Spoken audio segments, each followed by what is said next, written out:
अजीत पवार जिन्होंने एनसीपी से बगावत करके बीजेपी के साथ सरकार में शामिल हो गए हैं, पिछले 24 घंटे में 2 बार वो वाई चौहान सेंटर पर आकर शरद पवार से मिल चुके हैं।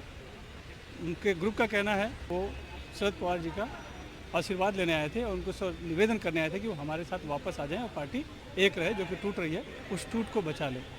इस बारे में शरद पवार जी की तरफ से अभी तक कोई प्रतिक्रिया नहीं आई है, लेकिन हमारे साथ इस समय एनसीपी शरद पवार गुट के कुछ कार्यकर्ता हैं, उनसे हम बात करते हैं और समझना चाहते हैं कि आखिर ये हो क्या रहा है पार्टी में, और वो मिलने आ रहे हैं क्यों आ रहे हैं, और पवार साहब उनसे मिल रहे हैं क्या कह रहे हैं। सबसे पहले सर आपसे बात करते हैं कि ये हो क्या रहा है पार्टी में।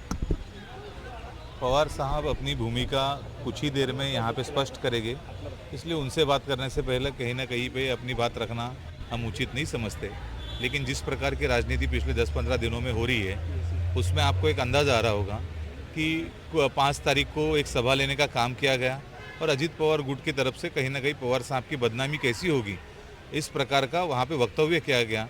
अजीत दादा छोड़ के बाकी जितने भी नेता लोग थे, कहीं ना कहीं अपने भाषण के माध्यम से बता रहे थे कि किस प्रकार से पवार साहब अभी काम नहीं कर सकते या उनकी उम्र ज़्यादा हो गई। अलग अलग माध्यम से बताने की कोशिश कर रहे थे कि पवार साहब की उपयुक्तता राजनीति में ख़त्म हो गई है। लेकिन हमको बड़ी खुशी है इस बात की कि 10 दिन में उनका कहीं ना कहीं सर वापस से ठिकाने पे आ रहा है। उनको अपनी गलती का एहसास हो रहा है, उनको समझ में आ रहा है कि कुछ भी हो जाए बाप आखिर बाप होता है, और इसीलिए पवार साहब के यहाँ जो पैर पकड़ने के लिए आ रहे, हमें बहुत ही खुशी है कि वो सब लोग आ रहे। हम ये तो क्या लगता है कि पवार साहब को उनको साथ में लेना चाहिए या फिर उनको सरकार में शामिल होना चाहिए? पवार साहब सेक्युलरवादी विचारधारा के नेता है। पवार साहब बिल्कुल भी बीजेपी के साथ नहीं जाएंगे। निश्चित रूप से अगर कोई अजीत दादा के साथ जाने वाला विधायक अगर ये सोचता है कि हमसे गलती हुई और हम वापस आना चाहते हैं, तो हम उसका स्वागत करेंगे। तो आप ये मानते हैं कि ये जो मिलने आ रहे हैं ये लोग, ये डर से एक आ रहे हैं कि उनको विधायक उतनी संख्या हो नहीं पा रही है, इसलिए पवार साहब के पास आ रहे हैं मदद के लिए? परसों का सर्वे अगर आप देखेंगे, सी वोटर और साम टीवी, सरकारनामा, ऐसे अलग अलग चैनल्स ने सर्वे किया और सर्वे में कहीं ना कहीं एक बात पता चली है, और वही विधायकों को भी बात जब अपने लोगों के बीच में जा रहे तब पता चल रही है कि पवार साहब का नाम छोड़ के वो लोग जीत के आ नहीं सकते। उनके राजनीति का ये कहीं ना कहीं अंत होगा। इसीलिए शायद सभी लोग वापस से पवार साहब से अपना मेलजोल कैसा बढ़े या पवार साहब के साथ कैसे आ सके, इसकी कोशिश कर रहे होंगे, ऐसा हमको अभी अनुमान है। लेकिन निश्चित रूप से जब तक पवार साहब अपनी अधिकृत बात यहाँ पे नहीं रखते, तब तक किसी भी विषय पे ज़्यादा बात करना उचित नहीं रहेगा। लेकिन प्रफुल्ल पटेल का तो कह रहे हैं कि वो साथ में ले जाने के लिए आ रहे हैं मिलने बार बार। जी, प्रफुल्ल पटेल जी कुछ भी कहने को तैयार है, और वो बीजेपी के इशारे से कह रहा है, केंद्र के इशारे से, कि प्रफुल्ल पटेल साहब जो थे हमारे पार्टी में बड़े साफ सुथरे लोग हमारे कार्यकर्ता उनको बड़ा इज्जत करता था और बड़े अलग नज़र से देखते थे। आज वो जो गए जब से बीजेपी में, तब से बीजेपी को समर्थक दिया या बीजेपी पार्टी को, मतलब जो है अमित शाह और मोदी जी से मीटिंग करके आने के बाद, तो प्रफुल्ल पटेल साहब भी कहीं नहीं रहेगा कार्यकर्ता की नज़र में, कार्यकर्ता नज़र में जीरो हो गया है।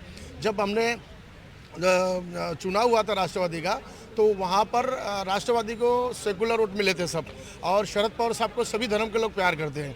और आज जिस पार्टी को ज्वाइंट हुआ है, जैसे तरह जिस पे भ्रष्टाचारी के तो नहीं गए, साथ में गए, सरकार में शामिल हुए, पार्टी में नहीं गए। सरकार में गए, पार्टी में गए, अभी हवा तो यही है साहब कि सरकार में जाओ, चाहे ऐसे मिठाई ले लो वैसे। एनसीपी देखिए, एनसीपी को माना नहीं जाएगा, क्योंकि आज उनकी ज़मीन जो है खसक गया है। चर्चा हर जगह हो रहा है, वो कहीं मुंह दिखाने लायक नहीं रह गए। ये सारे लोग जो गए थे तेवर थे, अभी वो देख रहे हैं कि वो बीजेपी ऐसी चीज़ है। फिर ये मेल मिलाप है क्या? अगर मान लीजिए दोनों अलग हो गए, ये क्यों आ रहे हैं और पवार साहब क्यों मिल रहे हैं? नहीं, पवार साहब को बदनाम किया जा रहा है और हमारे कार्यकर्ता को मिसगाइड करने के लिए ये सब काम किया जा रहा है। दूसरा कोई उनका मकसद नहीं है। मकसद अगर होता, क्या लगता है कि आप मिसगाइड हो रहे हैं? एनसीपी कार्यकर्ता आप किसके साथ है, अजीत पवार गुट के साथ कि शरद पवार? निश्चित रूप से हम शरद पवार साहब के साथ ही खड़े हैं। महाराष्ट्र का युवा संपूर्ण पूरी तरीके से जो है शरद पवार साहब के साथ खड़ा है। और आप जो बात कर रहे हैं, कल से और आज ये 2 दिन जो है अजीत पवार साहब और उनके साथ के जो भी विधायक हैं, वो यहाँ पक्ष के कार्यालय में पवार साहब को मिलने आ रहे हैं। इसका मतलब ये नहीं कि वो उनको बुला रही है। ये इनको कल के दो दिन पहले जो सी वोटर का सर्वे आया है, उसमें समझ में आया है कि विधायक पूरी तरह से उनके बाजू से हैं, लेकिन शरद पवार साहब उनके बाजू में न रहने से जनता अजीत पवार साहब के खिलाफ में गई है। मजबूरी में आ रहे हैं, आपका कहने का मतलब? जी हाँ, मजबूरी में आ रही है। आप क्या कहेंगे, आप कहाँ से हैं? मैं तो मुंबई से हूँ, एंटाफिल से। क्या कहेंगे, क्या चल रहा है? अलग हो गए तो अलग हो गए, आना मिलना? आना मिलना तो उनका तो लगा रहेगा सर, लेकिन पवार साहब उनके साथ में नहीं है। वो जानबूझ के अपने पवार साहब के पास में आ रहे हैं हाथ जोड़ने, माफ़ी मांगने के लिए, लेकिन पवार साहब उनको माफ़ नहीं करेंगे और हम लोग शरद पवार साहब के साथ में हैं और रहेंगे। नहीं, क्या कहीं लग रहा है कि आप लोग किसी उलझन में आ जा रहे हैं नहीं नहीं ये मिलने से? नहीं, उलझन हमारी कुछ नहीं, हमारा खाली पवार साहब के इशारे पे हम चल रहे हैं। लगता है पवार साहब मान लेंगे उनको, चले जाएंगे उनके? पवार साहब सेक्युलर विचार वाले पार्टी को बिलोंग करते हैं और जो लोग गए वो भी कोई मजबूरी में गए, ईडी हो या और कुछ हो। ये बीजेपी का जो घिनौना खेल चल रहा है उसकी शिकार ये लोग बन तो चुके हो हैं। चुका, लेकिन अभी ये 24 घंटे में 2 बार मिलने आए, ये- आशीर्वाद लेने आप ये- छोड़कर चले गए तो ये फिर सब- आशीर्वाद लेने आए, ये क्या मतलब है? ये सब स्क्रिप्ट उधर से जो आ रही होंगी बीजेपी से कि आप जाइए, कल बेंगलोर में मीटिंग है अपोजिशन पार्टी की, तो ऐसा जा के पवार साहब के बारे में संभ्रम जनता में फैला है।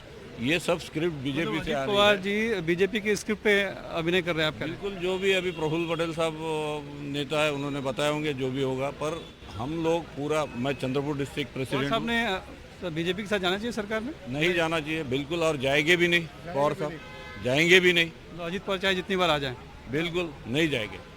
अजीत पवार साहब मजबूरी में आ रहे हैं, कोई मतलब जो है उनके मतलब से आ रहे हैं। अजीत पवार साहब दिल से अगर आते थे तो बैंड्रा के अंदर जो प्रोग्राम लगाया था, जिन्होंने जो इतने शरद पवार साहब को जो 80 साल का 83 साल का कि इस्तीफा दे देना चाहिए, इनको हटा देना चाहिए, ये सब कार्यकर्ताओं को बहुत बुरा लगा है। और वही चीज़ से अजीत पवार साहब को भारी पड़ने वाला है। कार्यकर्ता शरद पवार और सुप्रिया ताई के साथ खड़े हैं और मुंबई के सभी कार्यकर्ता, महाराष्ट्र के लोग और देश के लोग शरद पवार को लीडर मानते हैं और मानते रहेंगे। और शरद पवार जिंदाबाद। ये शरद पवार समर्थक एनसीपी कार्यकर्ता है जिनका साफ तौर पे कहना है कि पवार जो है वो सेकुलर विचारधारा के हैं, वो बीजेपी के साथ नहीं जाएंगे।